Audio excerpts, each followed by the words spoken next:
naninira pa sa iba na wala namang batayan. Kami raw hindi biblical. Kayo, yung nga Southern Baptist ang hindi biblical Bakit? Wala naman Southern Baptist sa Biblia Paano naging biblical yung Southern Baptist? Kahit gawin mo pa yung Northern, Southern, Western, Eastern, wala pa rin. Hanapin natin sa Biblia para patunayan ko lang sa iyo, kapatid na Ryan.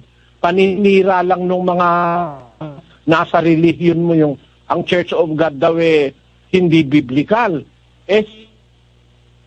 Sila ang hindi biblical Basahin natin sa Biblia, pahanap natin sa computer, sa lahat ng salin ng Bibliang Ingles, pahanap natin kung meron tinatawag sa Bibliang Southern Baptist.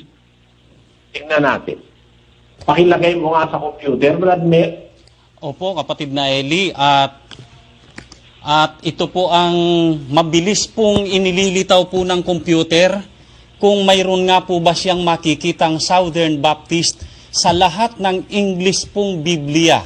Ang sabi po dito ng computer ay ganito po, searching for Southern Baptist in Bible version, all English translations, books Genesis to Revelation.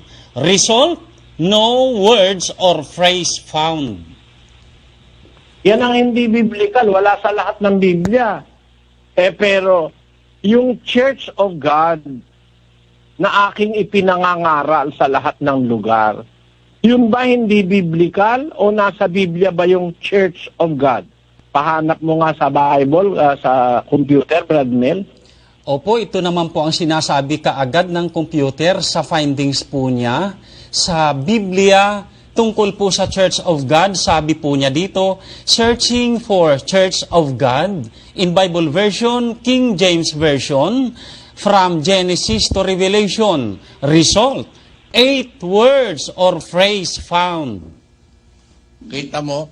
Yung Church of God nasa Biblia, 8 talata sa Biblia kinasusulatan ng Church of God. Ang isa ron yung nasa Acts 20:27. Pakibasa kapatid na Daniel yung 20:27 of Acts. Take heed therefore unto yourselves and to all the flock over the which the Holy Ghost hath made you overseers, to feed the church of God, which he hath purchased with his own blood. Kita mo, iglesia ng Diyos ay binili ng kanyang sariling dugo. Kita mo kapatid, nasa Biblia yun yung Church of God Pabasa natin mismo sa Bibliang Katoliko sa Tagalog, Sis Luz. Pakibasa mo nga yung Bibliang Katoliko sa Tagalog. Ito po yan, nasa Gawa 20:28 sa Bibliang Katoliko. Ingatan ninyo ang inyong sarili at ang buong kawan na pinaglagyan sa inyo ng Espiritu Santo bilang mga tagapamahala upang pamahalaan ang iglesia ng Diyos na kanyang tinubos ng sarili niyang dugo. Yan. Iglesia ng Diyos ang tinubos ng dugo. Sino ngayong gago ang magsasabi na hindi biblical yon? Yung iglesia ng Diyos, yung pinangangaral ko. Hindi ba biblical? Biblical nga dahil nasa Biblia Ang pangalan nasa Biblia, ang aral nasa Biblia. Kaya yun maling paratang. Yung isa pang sinasabi na, sabi, ito raw kulto. Isa pang tanga yun, yung may sabi nun. Alam mo ba ang kahulugan ng kulto, kapatid? Yung salitang kulto, hindi naman Tagalog yun May pinanggalingan yun. Ang kulto ay hindi masama. Babasahin ko sa iyo ang salitang Portuges, at saka salitang Kastila na pinanggalingan ng salitang kulto. Ang sabi doon sa Portuges, sa 12:1 ng Romanos,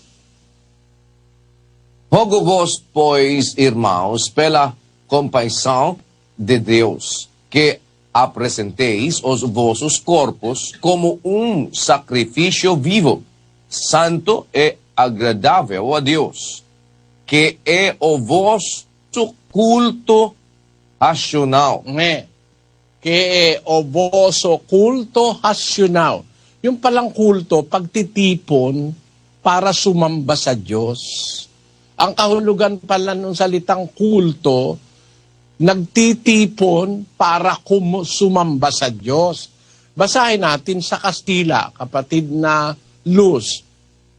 Por consiguiente, hermanos, os ruego por las misericordias de Dios que presentéis vuestros cuerpos como sacrificio vivo y santo, aceptable a Dios, que es vuestro culto racional. Que es vuestro culto racional, yung inyong pagtitipon para sumamba sa Diyos. Ang tawag sa Biblia ron sa Kastila at saka sa Portuguese. Portuguese, kulto rasyonal, kulto na makatwiran, pagsambang makatwiran. Hindi pala naman masama yung kahulugan ng kulto kapatid na Daniel, ano? Hindi masama ang kahulugan ng kulto. Yung palang kulto, pagsamba, nakarapat dapat sa Diyos. Tignan nga natin sa salitang Griego na pinanggalingan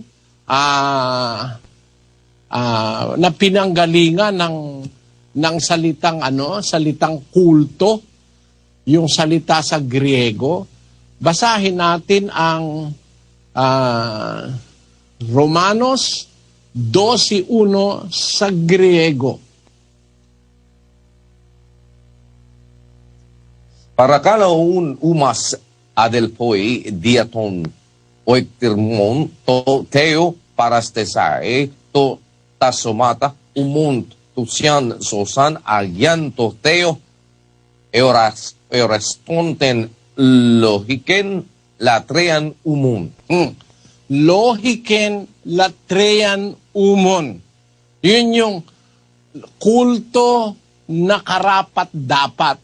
Yung salitang latrean, ang ibig sabihin nun is to gather together. Sumamba para magsama-samang pagsamba. Latrean, lohiken, latrean, umon. Ang ibig sabihin yung latria, basahin natin ang kahulugan ng latria na pinanggalingan ng latrean, kapatid na Mel. Grego, sa diksyonaryo Grego ng Biblia. Opo, dito po sa diksionaryong Grego po ng Biblia, sabi po dito sa latria, from G 3000, ministration of God, that is worship, divine service. Ang latria o kulto divine service at pag-worship sa Diyos. Tingnan mo yung mga tarantadong mga pastor ngayon. Parang pinasasama yung kahulugan ng salitang kulto. Ngayon, tingnan natin naman sa diksionaryong Pilipino. Bakit nila pinapasama ang salitang kulto? Tingnan natin sa diksionaryong Pilipino. Pakilagay sa screen. Pakibasa, kapatid na Mel. Ang sabi po dito sa diksionaryong Pilipino, kulto. Espanyol kulto, sistema ng ritual at tuntuning panrelihiyon. Cult. Tingnan mo, hindi nga masama yung kulto kahit sa diksyonaryo ng Pilipino Sabi sa diksionaryong Pilipino, yung kulto ay galing sa salitang Espanyol na kulto. Na ang unang kahulugan ng salitang kulto, sistema ng ritual at tuntuning panrelihiyon. Masama ba yun? Malaking gago itong mga pastor na ito ng born again at saka ng mga Baptist. Yan kulto yan. Para pandirihan ng iglesia ng Diyos, kulto raw. Tanggapin kong kulto kami. Kahit saan mo tignan salita, yung kulto hindi masama Sistemang pangrelihiyon yon. At yun ang sinasabi ng Biblia, kulto rasyonal sa Kastila. Kulto rasyonal sa Portuguese. Na ang kahulugan nun ay isang sistema ng pagsamba. At ayon kay San Pablo, yan ay katampatang pagsamba yung kulto. Nakita mo? Kaya dito sa kinalalagyan ko, dahil dito ang salita Portuguese, vamos kultuar. Sasabihin, vamos kultuar. Galing sa salitang kulto, kultuar. Ang kahulugan ng kultuar, halika sumamba tayo. Paano mga masama yung salitang kulto? Galing lang yon sa mga utak ng mga gago at mga tarantadong pastor ng reliyon. Aking kagaguhan yan. Para paratangan tayo. Kasi ang piniisip nila sa kulto, masama eh. Pero kahit na yun tignan sa diksyonaryong Pilipino, kahit tignan mo sa Biblia, yung salitang kulto, hindi masama. Karampatang pagsamba yun. Kung may nagbibigay ng masamang pakahulugan sa kulto, yung mga pastor na tarantado. Yung mga, meron pang isang kahulugan yung kulto eh. Basahin mo pa nga, Brad Mel. Meron pa isang kahulugan yung kulto eh. Opo, yung isa pa po, ang sabi po dito, kulto, Espanyol pa rin, kulto. May natatangi o pinong pag-uugali, pag-iisip o panlasa. Ay, ganda pala ng kulto. May natatangi o pinong pag-uugali, pag-iisip o panlasa. Yung ikalawang kahulugan ng kulto doon sa number 1 ay matinding debosyon o pagsunod sa isang tao, ideya o bagay. Masama ba yun? Yung mayroon kang debosyon, mayroon kang pagnanasang makasunod. Ang isang kahulugan pala ng kulto, matinding debosyon o pagsunod sa isang tao, ideya o bagay. Kung ang ideya na sinusunod mo ay ideya ng Diyos, masama ba yun? Ang kulto ay matinding debosyon para makasunod sa isang tao o ideya o isang bagay. Ang sinunod ko si Kristo. Kulto ako. Sinunod ko si Kristo. Matinding pagsunod kay Kristo. Masama ba ngayon yung kulto? Gagamitin mo lang ang isip mo, kapatid na Ryan. Huwag kang papari sa mga pastor mo walang utak. Yun ang sagot ko sa tanong.